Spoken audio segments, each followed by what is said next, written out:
Students, whatever homework is given to you, you have to submit it on the very next day between 8 am to 1 pm to the given WhatsApp number, and it is compulsory to submit your homework as your attendance will be marked on the basis of your submission. नमस्कार विद्यार्थी मित्रों, आज हम लोग standard 9th subject Hindi lesson number 9 निर्भय बनो, जिसके रचनाकार हैं फणीश्वरनाथ रेणु। फणीश्वरनाथ रेणु जी प्रसिद्ध आंचलिक का अर्थ होता है अंचल यानी गांव। इनकी अधिकतर जो कथाएं वस्तु होती हैं वो गांवों की होती है।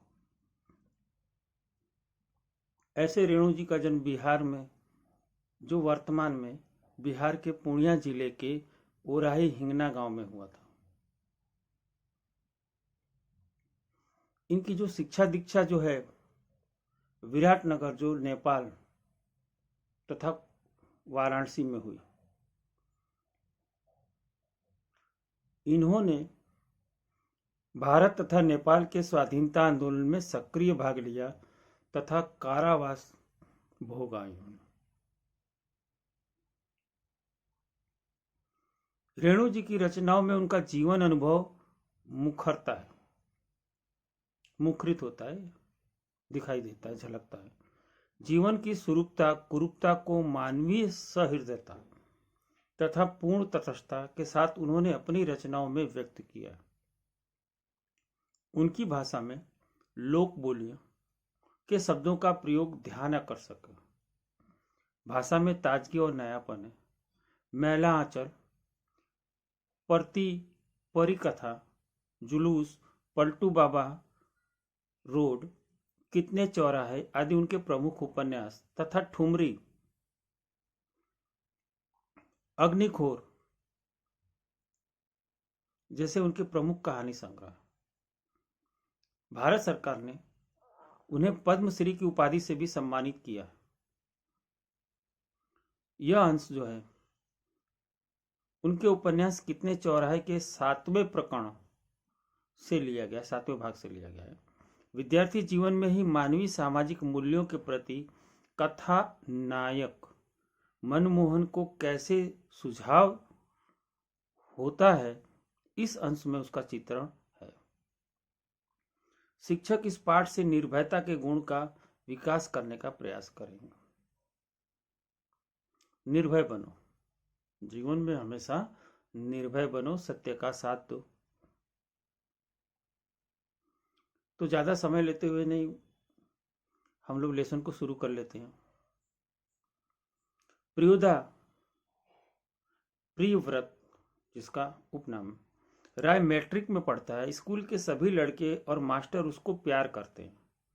स्कूल ही नहीं, उस छोटे से कस्बे में उसको प्राय सभी जानते हैं। हर रविवार की सुबह बगल में झोली लटकाकर सन्यासी आश्रम के लिए मुठिया वसूलने निकलता है। लोक उपयोगी, लोक सेवा के कार्य में वो हमेशा आगे सहभागी होता है। इसी के कारण लोगों में वो अत्यधिक प्रिय है। मुठिया वसूलना अर्थात मुट्ठी भर अनाज लेना, कभी अकेले कभी साथियों के साथ। स्कूल का कोई छात्र या शिक्षक बीमार पड़ा कि प्रियोदा अपनी टोली के साथ उसके घर पर हाजिर हो जाता। जब तक रोगी भला चंगा न हो जाए, एकदम से ठीक न हो जाए, उसका दल जो है हमेशा सेवा में जुटा रहता। रोबी और कालू प्रियदा के दल में ही है। उन लोगों ने मनमोहन को भी अपने साथ प्रियदा के दल में शामिल कर लिया। नया पात्र है मनमोहन। हर शनिवार को परमान जो है नदी का नाम है, के उस पार बालूचर अर्थात रेतीला नदी का जो पट होता है उसे कहते हैं। पर प्रियोदा के दल के सदस्य स्कूल के छुट्टी के बाद जमा होते। खेलकूद, गाने बजाने के अलावा प्रियोदा दुनिया भर की खबरें उन्हें सुनाता। रविवार का जो प्रोग्राम है, रविवार को अब क्या क्या करना है लोक उपयोगी कार्य, उसका प्रोग्राम वो लोग तय करते। किस मोहल्ले में कौन जाएगा मुठिया वसूलने और किस बीमार की सेवा करने कौन कौन जाएगा। उस दिन मनमोहन का परिचय देते हुए कालू ने कहा था, प्रियोदा, यह मनमोहन खूब तेज लड़का है, हमारे इस क्लब का सदस्य बनना चाहता है, होना चाहता है। प्रियोदा ने मनमोहन को सिर से पैर तक देखकर पूछा था, भारतवर्ष के एक ऐसे आदमी का नाम लो जिसे लोग भगवान का अवतार समझते हो। तुरंत ही उन्होंने उत्तर दिया, महात्मा गांधी। ठीक है, तुम पढ़ लिख कर क्या बनना चाहते हो? प्रियोदा का दूसरा सवाल था। मनमोहन चुप रहा, फिर बोला, वकील।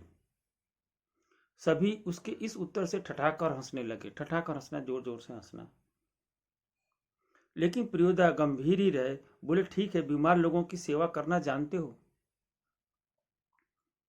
तुरंत ही उत्तर दिया, सीख लेंगे। शाबाश, यदि रोगी हैजा से पीड़ित हो तो? हैजा एक प्रकार की बीमारी है जिसे कॉलेरा कहते हैं। मनमोहन चुप रहा क्योंकि हैजा के नाम से ही उसे डर लगने लगता। गाना जानते हो? जी। तैरना? जी नहीं। प्रियोदा ने सूर्य नारायण नामक सदस्य से कहा, सूरज, उनका जो सदस्य जो है संगठन का, उसका उन्होंने नाम पुकारते हुए कहा, सूरज, मोना तैरना नहीं जानता। मोना जो है वो तैरना नहीं जानता।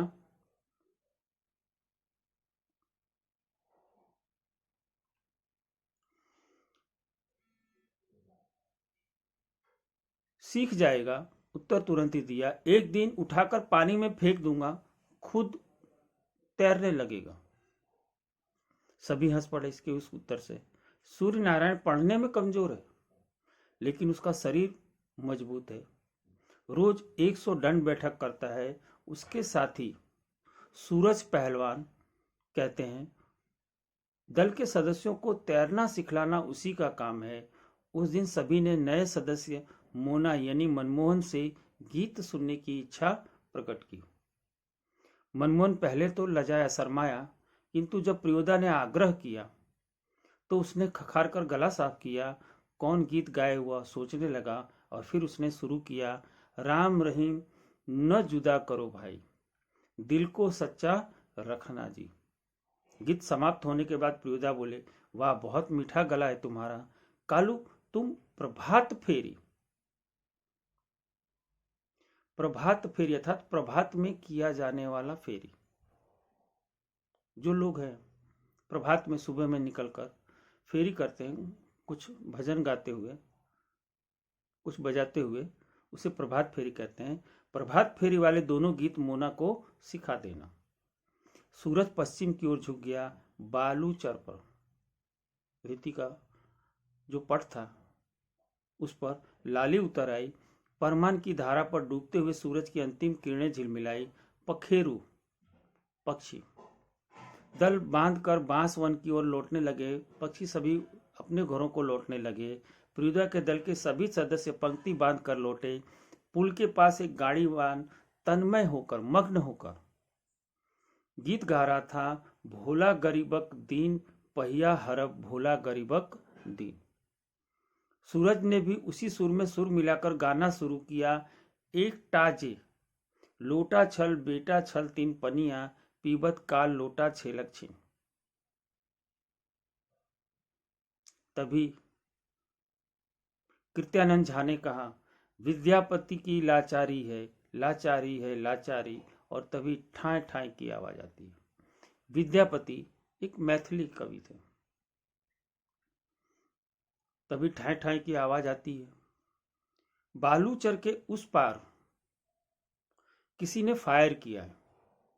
एक पखेरु पक्षी जो है बालू पर गिरकर छटपटाने लगा। उसका जो जोड़ा है विकल होकर, विकल यानी व्याकुल होकर, बहुत देर तक रोता रहा। मटमैले अंधकार में एक अर्दली नुमा, अर्दली का अर्थ होता है अफसर जो होते हैं, उन्हें नौकर जो सरकार की तरफ से मिलता है उसे अर्दली कहा जाता है। अर्दली नुमा आदमी दौड़ा हुआ आया और मरी हुई चिड़िया के डैनों को यानी पंखों से पकड़कर चिल्लाया, मिल गया हुजूर। इब्राहिम बोला, सब डिप्टी साहब का ये अर्दली है, साला भारी खचड़ा है। खचड़ा का अर्थ होता है बदमाश, शैतान। फिरोजा के मुंह से अचानक निकला हॉल्ट। तब इब्राहिम को अपनी गलती का एहसास हुआ, क्योंकि उनके दल का जो नियम है कि कोई सदस्य किसी किस्म का अपशब्द या गाली मुंह से नहीं निकालेगा। इब्राहिम ने तुरंत सिर झुकाकर दल के नायक फिरोजा और सदस्यों से माफी मांगी। बात यह है कि साले ने गाली देते देते फिर रुक गया। सभी हंसे। फिरोजा ने गंभीर होकर कहा, इब्राहिम, यह तुम्हारी 8वीं गलती है।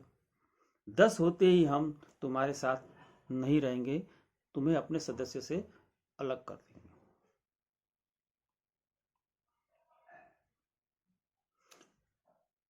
इब्राहिम ने पूछा, लेकिन सरकारी अफसरों को गाली देने में क्या हर्ज है? तुरंत ही उत्तर मिला, तुम्हारा मुंह खराब होगा, उसका कुछ भी नहीं बिगड़ेगा। मगर वे जो गाली देते हैं, वे ही क्यों, बहुत लोग गालियां बकते हैं। नहीं प्रियोदा, आप इब्राहिम को नहीं समझा सकिएगा। वह महीन बात देरी से बूझता है। बूझता का अर्थ होता है समझना। वह जो बारीक बातें होती हैं, जो छोटी बातें होती हैं, महीन बातें होती हैं, जो वह देरी से समझता है।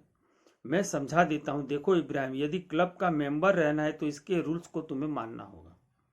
नियम यह है कि कोई सदस्य आपस में बातचीत के सिलसिले में भी कोई खराब शब्द नहीं बोलेगा। जानते हो ना, बस बात खत्म। सहुआइन धर्मशाला, धर्मशाला का नाम है सहुआइन धर्मशाला, के पास आकर सभी ने एक दूसरे से विदाई ली। कालू ने कहा, मोना तू रास्ते में डरेगा, मैं जानता हूं, चल मैं तुझे घर तक पहुंचा दूं।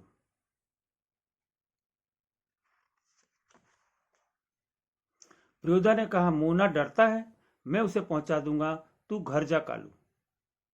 रास्ते में प्रियोदा चुप रहे। एक सूनी जगह पर आकर रुक गए। सड़क के दोनों ओर बड़े बड़े पीपल के पेड़, दोनों ओर बहुत दूर दूर तक खंडहर और मैदान। पास के एक उजड़े हुए मकान की ओर इशारा कर प्रियोदा ने कहा, जानते हो, इस घर में कभी मुर्दों की चीड़ फाड़ होती थी, जिसे कहते हैं पोस्टमार्टम हाउस। यह पोस्टमार्टम हाउस था। यह इसीलिए लोगों को डर है कि आसपास के पेड़ों पर भूत पिशाच किलकिल करते रहते। मैदान में जो है प्रेतनियां नाचती हैं, संतालियों की तरह झुंड बांधकर। क्यों डरने लगा? संताली आदिवासी जाति होती है।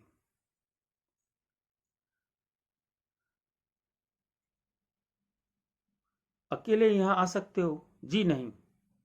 प्रियोदा हंसे, बोले, देख मोना, भूत प्रेत ऐसे आदमी को कभी नहीं तंग करता जो 10 काम करता हूं, जिसे काम के एक काम के बाद दूसरा काम लगा ही हो, जो काम में हमेशा मशगूल हो, उसे भला किसी से डरने की क्या जरूरत?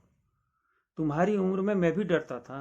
मेरे गुरु महाराज ने मुझे हंसकर कहा था कि 10 का काम करने वाले तो खुद भूत होते, जिन्हें काम ही अत्यधिक हो वो तो खुद ही भूत हो जाते हैं। उसको भूत भला क्या कर सकता है?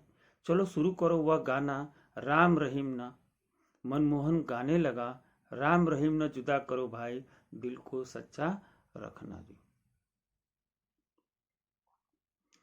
विद्यार्थी मित्रों, ये आपका लेसन था। लेसन काफी सुंदर था कि कभी भी हम अपशब्दों का प्रयोग न करें, हमेशा किसी भी मुश्किलों का डटकर सामना करें, निर्भय बने। आशा है कि विद्यार्थी मित्रों आपने ये लेसन को अच्छी तरह समझा होगा। अब आप लोग जो होमवर्क में है, इसका स्वाध्याय जो है वो आप लोग लिख लीजिए। अगर कोई समस्या हो, ठीक है, तो आप लोग मुझसे स्कूल में आकर संपर्क कर सकते हैं।